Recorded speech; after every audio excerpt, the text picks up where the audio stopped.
से झांकती हुई गुर्बत, सड़कों पर तेज दौड़ती हुई गाड़ियां और अपनी मंजिल की तलाश में दौड़ते भागते लोगों के कदमों की आवाजों के बीच मुंबा मां अपने अतीत के पन्नों को पलट रही हैं।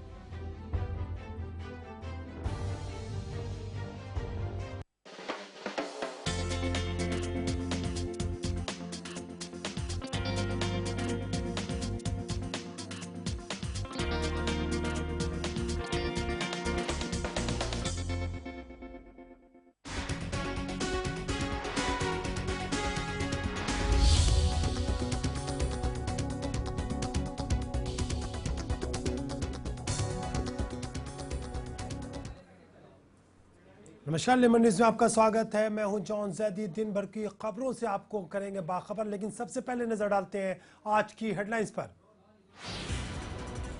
मोदी को गोरखपुर में मुलायम अखिलेश सरकार को दिया निशाने पर, कहा सत्ता में आए तो बदल देंगे यूपी की तस्वीर।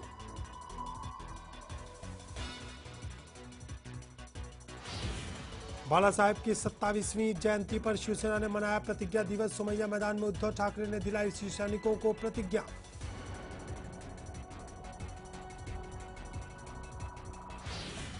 मुंबई में गुरुवार से कांग्रेस सांसद संजय निरुपम ने शुरू किया अनशन। महंगी बिजली दरों के खिलाफ कर रहे हैं अनशन।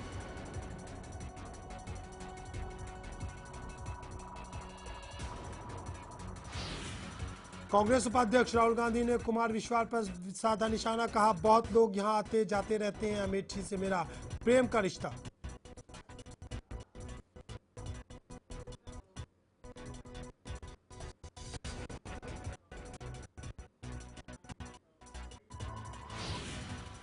शाहरुख खान को जेडब्ल्यू मैरियट होटल में लगी चोट। शाहरुख को नानावती हॉस्पिटल में भर्ती कराया गया। फिलहाल शाहरुख खान खतरे से बाहर।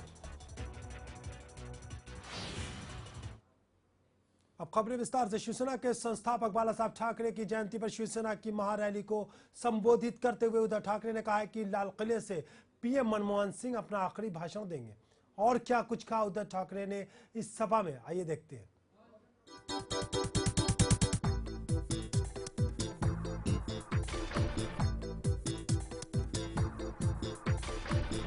सेना फॉर यू यानी शिवसेना आपके लिए।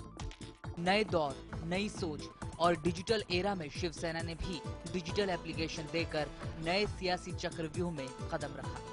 अब सेना फॉर यू को एप्लीकेशन का नाम कह लीजिए या फिर शिवसेना का डिजिटल नारा।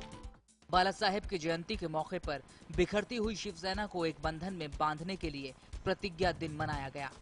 इसी बहाने रक्षाबंधन के बंधन के लिए पहचाने जाने वाले देश में भाई को भाई के साथ बांधने के लिए शिव बंधन की परंपरा शिवसेना ने शुरू कर दी। शायद शिवसेना को इसकी जरूरत भी है। बाला साहेब के दुनिया से दूर जाने के 1 साल बाद ही शिवसेना में बगावत के बिगुल जो बजने लगे हैं। शिवसेना के कद्दावर नेता और मातोश्री में सबसे करीबी समझे जाने वाले मनोहर जोशी जैसे नेता उद्धव ठाकरे की लीडरशिप पर कटाक्ष करने लगे।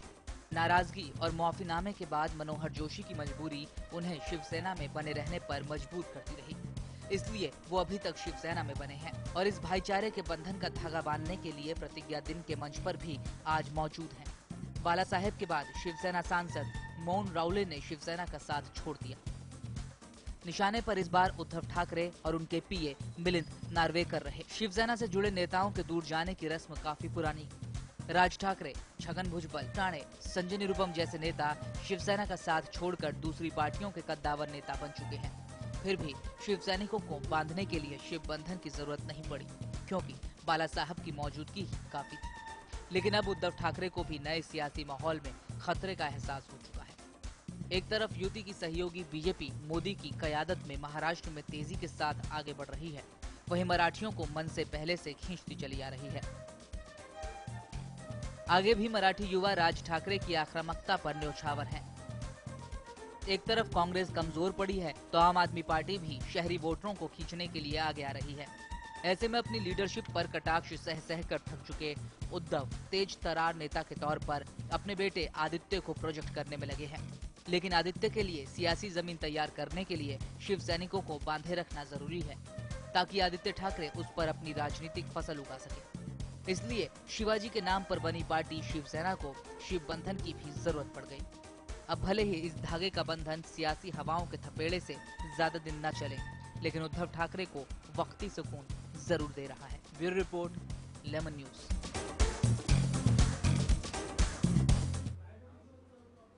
प्रतिज्ञा दिवस के मौके पर उद्धव ठाकरे ने शिव सैनिकों को क्या प्रतिज्ञा दिलाई, आइए आपको सुनाता हूं। आता आपण पुढची प्रतिज्ञा घ्यायची आहे। तयार आहात ना? मी प्रिय बाळासाहेबांना स्मरून प्रतिज्ञा करतो की महाराष्ट्राची प्रतिष्ठा आणि मराठी माणसाची अस्मिता यासाठी सदैव जागता राहील। शिवरायांच्या भगव्या झेंड्याची शान राखेन, त्याला कलंक लागेल असे कधीही वागणार नाही। मी धगधगत्या निखाऱ्यासारखा जगेन, माझ्यावर कधीही राख साचू देणार नाही। प्रखर हिंदुत्वाची कास मी सोडणार नाही।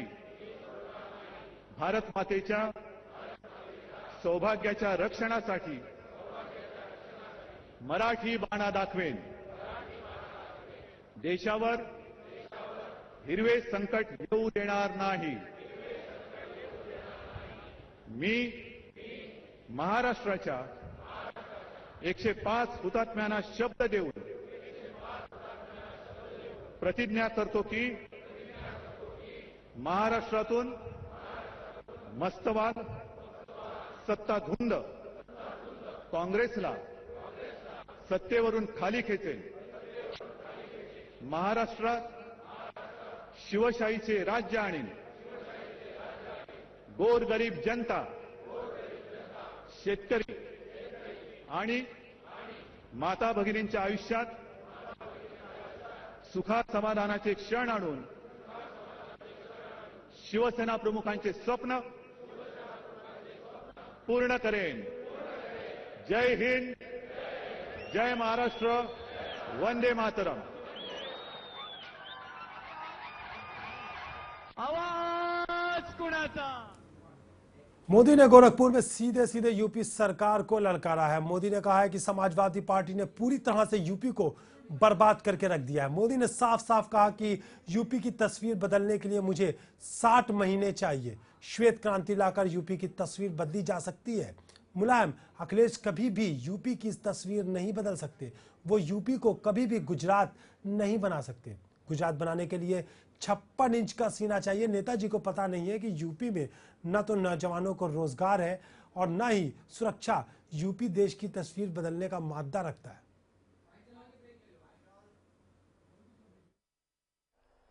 कांग्रेस पार्टी गरीबों की बातें हर बार करती आई है। चुनाव आते ही कांग्रेस को गरीब याद आते हैं। वो गरीबी की माला झपना शुरू कर देते हैं। मैं कभी कभी सोचता था कि देश की आजादी के 60 साल से भी अधिक समय हो गया, लगातार कांग्रेस को सरकार बनाने का अवसर मिला। वे गरीबों की गरीबी की बातें करते रहे, लेकिन गरीबों की जिंदगी में बदलाव क्यों नहीं आया?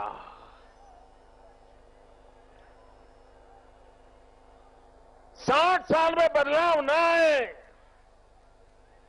ऐसा तो देश नहीं हमारा। कारण क्या है?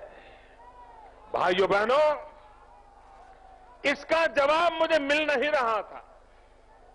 मैं बहुत कोशिश करता था कि कांग्रेस की वो कौन सी मानसिकता है, कांग्रेस की वो कौन सी रणनीति है, कांग्रेस की वो कौन सी सोच है जिसके कारण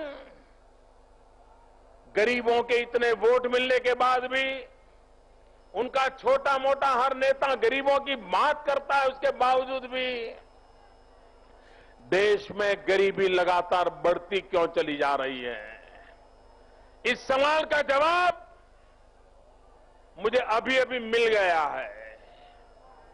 भाइयों बहनों, इसका मूल कारण है कांग्रेस पार्टी को गरीबों को गरीब रखने में ही उनका राजनीतिक भविष्य छिपा हुआ है।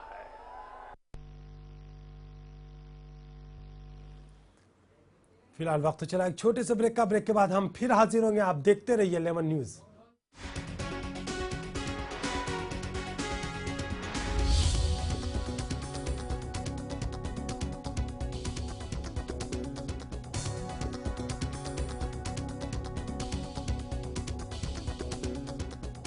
ऐसा अगर आपने नहीं देखा होगा, संभाल के पोछा मारा अभी। आइए। ओ भाई साहब, ये देखिए हॉल, ये देखिए चिल्ड्रंस रूम, देखिए कितना बड़ा है। आपके बच्चे खेलते खेलते थक जाएंगे। हो गया, मजे ले लिए। आइए। और ये है बेडरूम, इसकी खिड़की से तारे दिखते हैं, तारे। आपको क्या लगा प्रॉपर्टी डीलर हुआ? अरे आपको अपना घर दिखा रहा था। Pearls infrastructure. हम जानते हैं कि घर अरमान, उम्मीदों और सपनों का बना होता है, तभी तो हम घर बनाते हैं, जिंदगियां बनाते हैं। अक्षय, बाथरूम कब धोगे? आज संडे है ना।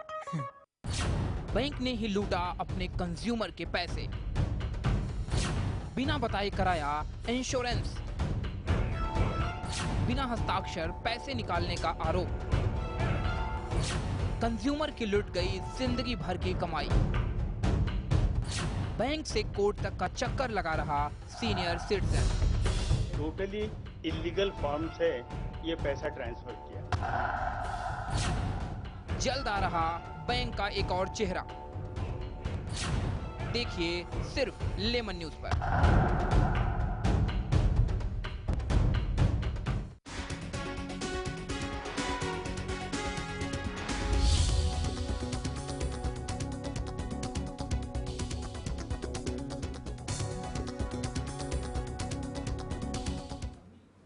ब्रेक के बाद आपका स्वागत है। कांग्रेस उपाध्यक्ष राहुल गांधी ने कुमार विश्वास पर निशाना साधा है। राहुल गांधी ने कहा है कि अमेठी में बहुत लोग आते और जाते रहते हैं, अमेठी से मेरा प्रेम का रिश्ता है। गौरतलब है कि राहुल गांधी अमेठी दौरे पर है और दौरे का आज दूसरा दिन है। कुछ दिनों पहले कुमार विश्वास अमेठी जाकर रैली की थी और राहुल को ललकारा था। कहा जा रहा है कि कुमार राहुल गांधी के खिलाफ चुनाव लड़ सकते हैं।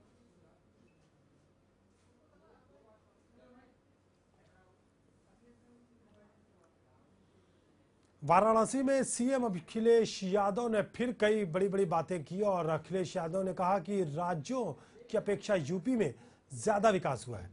अखिलेश का कहना है कि अखिलेश ने साफ तौर पर कहा है कि उनके कार्यकाल में जो भी है ज्यादा से ज्यादा विकास हुआ है और उनके खिलाफ साजिश रची जा रही है। विपक्ष उनके खिलाफ साजिश रच रहा है, झूठा प्रोपेगेंडा कर रहा है।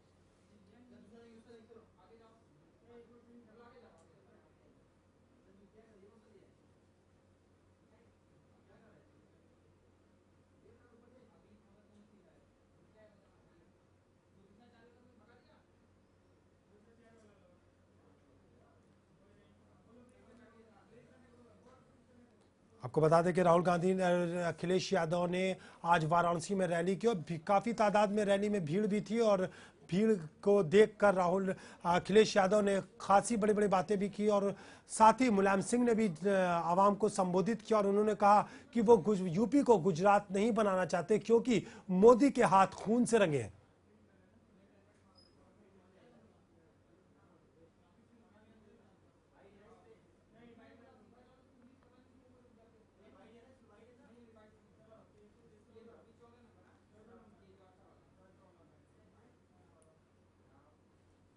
द्वारका और ज्योतिषी पीठ के शंकराचार्य स्वरूपानंद जी महाराज से जब एक निजी चैनल के रिपोर्टर द्वारा मोदी को लेकर एक सवाल पूछा गया तो वो इस तरह क्रोधित हो गए कि उन्होंने रिपोर्टर को थप्पड़ दे मारा।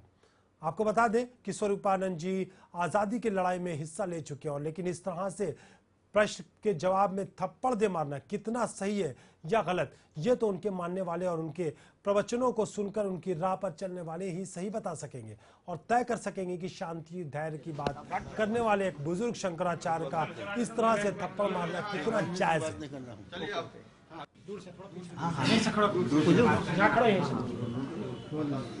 स्वामी जी, अगर नरेंद्र मोदी देश के प्रधानमंत्री बनते राजनीतिक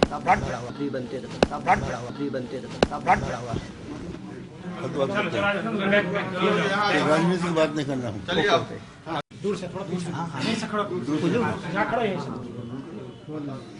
स्वामी जी, अगर नरेंद्र मोदी देश के प्रधानमंत्री बनते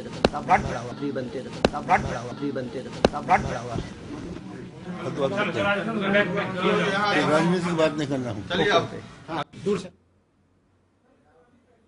शाहरुख खान को शूटिंग के दौरान चोट लगी। बताया जा रहा है कि JW मैरियट होटल में फिल्म हैप्पी न्यू ईयर की शूटिंग के दौरान उनको चोट लगी, जिसके शाहरुख को चोट लगी उस वक्त उनको नानावटी हॉस्पिटल ले जाया गया और वहां थोड़ा बहुत इलाज कराया गया। उसके बाद उनको छुट्टी दे दी गई।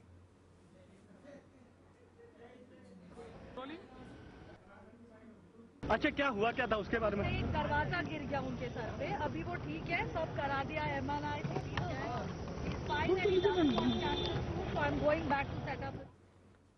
उत्तर मुंबई कांग्रेस के सांसद संजय निरुपम ने बिजली के दाम कम करने को लेकर रिलायंस एनर्जी के दफ्तर के बाहर अनिश्चितकालीन अनशन पर बैठ गए और निरुपम की मांग है कि अगर दिल्ली में बिजली कम हो सकती है तो फिर मुंबई में क्यों नहीं। पिछले दिनों कांग्रेस सांसद हंगामे के बाद महाराष्ट्र में बिजली के दामों में 20% की कमी तो की गई, लेकिन इससे आम मुंबईकर को कोई फायदा नहीं हुआ। वहीं लोकसभा सदस्य निरुपम ने कहा कि जब तक उनकी मांगे पूरी नहीं की जाएगी वो अपना अनशन जारी रखेंगे।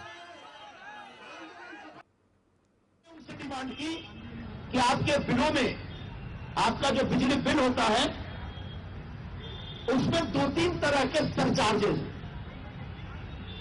एक है फिक्स चार्जेस, दूसरा रेगुलेटरी एसेट चार्जेस, उसके बाद जो लोग टाटा पे शिफ्ट करते हैं उनके लिए व्हीलिंग चार्जेस। अब इन तीनों सरचार्जेस का कोई मतलब नहीं है। यह अपने आप में एक बहुत बड़ा घोटाला है, यह अपने आप में एक बहुत बड़ा फ्रॉड है। मैंने कहा तीनों सरचार्ज वापस लीजिए। मोर्चा लाने से पहले हमने कहा था, वरना अगर सरचार्ज वापस नहीं लेंगे तो मोर्चा लाना पड़ेगा। लेकिन ये ठहरे मोटी चमड़ी के लोग, इन पर कोई असर नहीं पड़ा मेरी चिट्ठी का। हम लोग मोर्चा लेके आए, हमने वहां घोषणा की कि अभी भी अगर आप सुधर जाते हैं, संभल जाते हैं, हमारी जो न्यायोचित मांग है, जस्टिफाइड डिमांड है, उस डिमांड को अगर मान लेते हैं तो हम अनशन पे नहीं बैठेंगे। अगर नहीं मानेंगे तो आपके दरवाजे पे अनशन पे बैठेंगे। और ये अनशन कोई दिखावा नहीं है, कोई तमाशा नहीं है। ये अनशन तब तक चलेगा जब तक अनिल अंबानी रिलायंस के बिलों में से तीनों सरचार्ज वापस नहीं करते। दिल्ली में बिजली के दाम में कमी और सब्सिडी मिल सकती है तो मुंबई में क्यों नहीं, यही मांग लेकर उत्तर मुंबई के सांसद संजय निरुपम ने आज रिलायंस के ऑफिस के बाहर अनशन पर बैठे हुए हैं। हम आपको दिखाना चाहेंगे कि कांदिवली के रिलायंस के ऑफिस के बाहर संजय निरुपम ने स्टेज बनाकर अनशन पर बैठे हुए हैं। आज वो भूख हड़ताल पर बैठे हैं। उनकी मांग है कि अगर रिलायंस उनकी मांग को पूरी नहीं करती है तो जब तक उनका पूरा मांग है जो तीनों सरचार्ज कम नहीं करती तब तक वो अनशन पर बैठे रहेंगे। आपको दिखाना चाहेंगे कि रिलायंस का हेड ऑफिस यही है, जो ऑफिस है वो भी यही है। ठीक उसी के गेट के बाहर ही संजय निरुपम जो है अपना मंच लगाकर और अनशन पर बैठे हैं। इस अनशन के कारण ट्रैफिक भी जाम हुई है, लोगों को काफी दिक्कत का सामना भी करना पड़ रहा है। पूरी तरीके से अगर बात की जाए, यशवी रोड पर यह अनशन चालू है। यशवी रोड पर रिलायंस ऑफिस स्थित है कांदिवली स्टेशन के पास में, वहीं पास में ही स्टेज बनाकर संजय निरुपम अनशन पर बैठे हैं और उनके साथ विधायक असलम शेख भी मौजूद हैं। और उनका कहना है कि जब तक रिलायंस के मालिक अनिल अंबानी इस सरचार्ज को कम नहीं करने के लिए उनको आश्वासन या उनको कार्यक्रम नहीं करते हैं तब तक संजय निरुपम अपना अनशन चालू रखेंगे। कैमरामैन राजू वराड के साथ प्रदीप शर्मा, लेमन न्यूज, मुंबई। फिलहाल वक्त चला एक छोटे से ब्रेक के बाद हम फिर हाजिर होंगे। आप देखते रहिए लेमन न्यूज।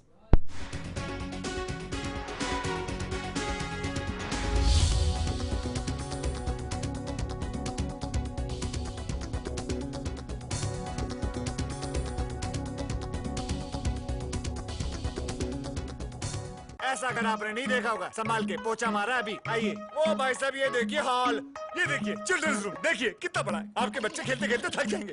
हो गया, मजे ले लिए। आइए। और ये है बेडरूम, इसकी खिड़की से तारे दिखते हैं, तारे। आपको क्या लगा प्रॉपर्टी डीलर हुआ? अरे आपको अपना घर दिखा रहा था। पर्ल्स इंफ्रास्ट्रक्चर, हम जानते हैं कि घर अरमान, उम्मीदों और सपनों का बना होता है, तभी तो हम घर बनाते हैं, जिंदगियां बनाते हैं। अक्षय बाथरूम कब धोगे? आज संडे है ना। बैंक ने ही लूटा अपने कंज्यूमर के पैसे, बिना बताए कराया इंश्योरेंस, बिना हस्ताक्षर पैसे निकालने का आरोप, कंज्यूमर की लुट गई जिंदगी भर की कमाई, बैंक से कोर्ट तक का चक्कर लगा रहा senior citizen. Totally illegal form से ये पैसा ट्रांसफर किया। जल्द आ रहा बैंक का एक और चेहरा, देखिए सिर्फ लेमन न्यूज पर।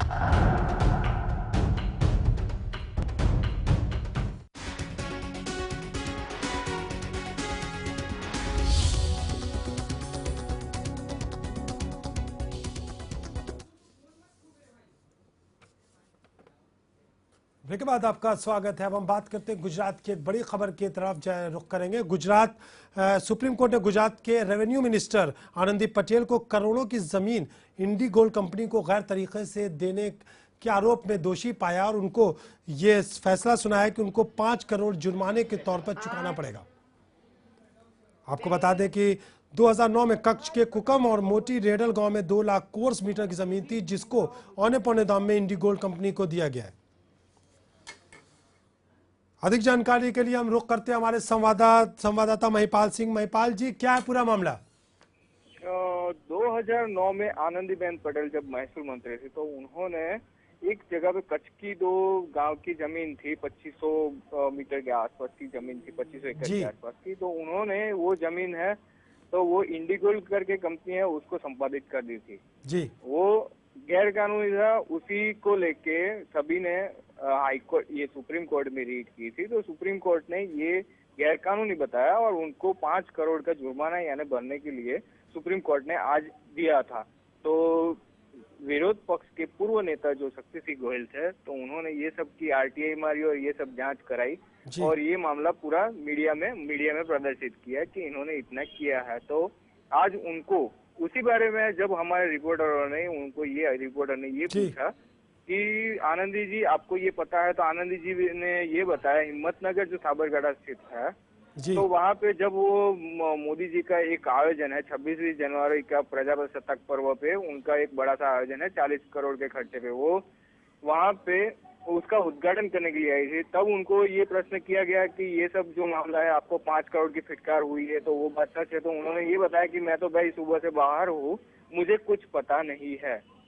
जी, तो ये बताइए कि उस वक्त वो रेवेन्यू मिनिस्टर थी, आज अभी क्या है वो?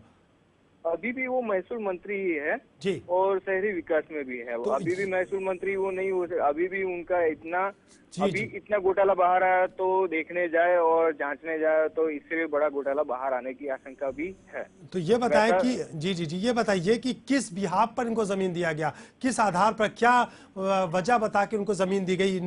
इंडीगोल्ड कंपनी को किस तरह से अलॉट कर दी गई जमीन? इंडीगोल्ड कंपनी एक ऐसी कंपनी थी, वहाँ पे कच्छ में फेज दिया गया है यानी कि इकोनॉमिकल जोन है वहाँ पे पूरा का पूरा। तो उस कंपनी में एक डेवलपमेंट के हिसाब से उस जमीन को सरकारी पड़तर जो होती है उसको अलॉट किया आनंदीबेन ने इस कंपनी को एक विकास के तौर पे। पर वो ऐसा नहीं कर सकती थी क्योंकि सरकारी पड़तर में वो जमीन जाती नहीं थी, इसीलिए वो जमीन सरकारी नहीं थी। सरकारी नहीं थी। तो किस तरह से उन्होंने दे दिया था? अभी तक की मसला अभी तक हाई कोर्ट में गया होगा, तो हाई कोर्ट ने इसके पहले क्या फैसला सुनाया था? जी मैं आपकी ये बात काटूंगा क्योंकि ये सुप्रीम कोर्ट में गया था मामला पूरा और सुप्रीम कोर्ट ने ये सब इस पे फिटकार लगाई। नहीं एक मिनट ये डायरेक्ट सुप्रीम कोर्ट में गया या पहले हाई कोर्ट के? हाई कोर्ट में गए थे। यही मैं पूछ रहा हूँ आपसे कि हाई कोर्ट के जाने के बाद गया होगा सुप्रीम कोर्ट में। जी हाँ, तो ये बताइए कि क्या इसको जो अलॉट किया इन्होंने उसके अगेंस्ट इन्होंने कुछ पैसे भी लिए कंपनी से? ऐसे भी कुछ खुलासे आ रहे हैं सामने। हाँ, वैसे भी खुलासे आ रहे हैं। बाकी अभी आगे की न्यूज हमें मिलते रहेंगे, जैसे ही मिलते रहेंगे हम प्रदर्शित करते रहेंगे कि कितना घोटाला बाहर आ सकता है इनका। जी हाँ, शुक्रिया महिपाल सिंह जी इतनी सारी जानकारी देने के लिए। तो ये आपने देखा कि जैसे जैसे चुनाव करीब आ रहे हैं और इस तरह से गुजरात के भी मंत्रियों के फर्जीवाड़े की खबरें सामने आ रही है, जैसे कि गुजरात की रेवेन्यू मिनिस्टर जो है आनंदी पटेल, उनका मामला सामने आया। सुप्रीम कोर्ट ने उन्हें फैसला सुनाया कि उनको 5 करोड़ रुपए जुर्माने के तौर पर चुकाना पड़ेगा।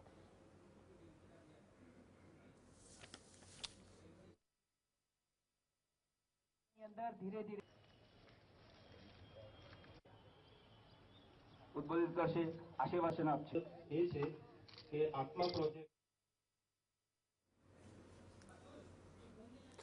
इस बार गुजरात के नरेंद्र मोदी और राज्यपाल प्रजासत्ताक 26 जनवरी को झंडा फहराएंगे और इस पर ऐसी तैयारी भी की गई। 2000 करोड़ के विकास के कामकाज का लोकार्पण और मुहूर्त के मौके पर आज कई मंत्री भी यहां पर पहुंचे थे, जिसमें रेवेन्यू मिनिस्टर भी थी, वो भी वहां पहुंची थी और राज्यपाल भी थे। पूर्व गृह मंत्री भाई श्री प्रफुल्ल भाई। सोलापुर में गैस की बुकिंग ऑनलाइन होने के बावजूद भी गैस कंपनी लोगों को सिलेंडर समय पर नहीं दे पा रही। सोलापुर के नवभारत गैस एजेंसी ने एक कस्टमर को पिछले 8 से 10 दिनों से सिलेंडर नहीं मिल पा रहा है, जबकि उसने सिलेंडर की बुकिंग ऑनलाइन करवा ली है। वहीं जब वो गैस एजेंसी से पूछने के लिए पहुंचा तो वहां कर्मचारियों ने उससे बदतमीजी की।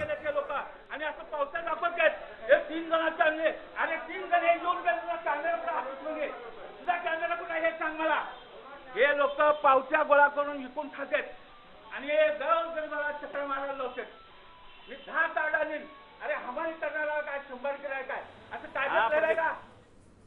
सुप्रसिद्ध गायिका एवं लता मंगेशकर की बहन उषा मंगेशकर के हाथ पूर्व केंद्रीय मंत्री राम नायक को जोगेश्वरी भूषण गौरव से नवाजा गया। शिवसेना विधायक रविंद्र वायकर द्वारा आयोजित इस कार्यक्रम में शिवसेना के बड़े नेता गजानन कीर्तिकर भी मौजूद थे।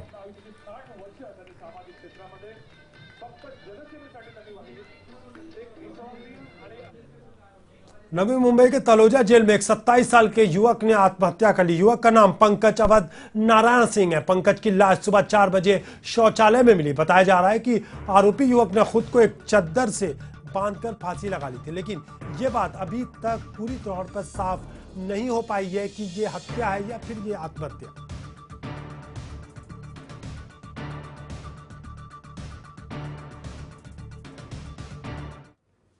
फिलहाल इस वक्त के बुलेटिन में बस इतना ही और आप देखते रहिए लेमन न्यूज।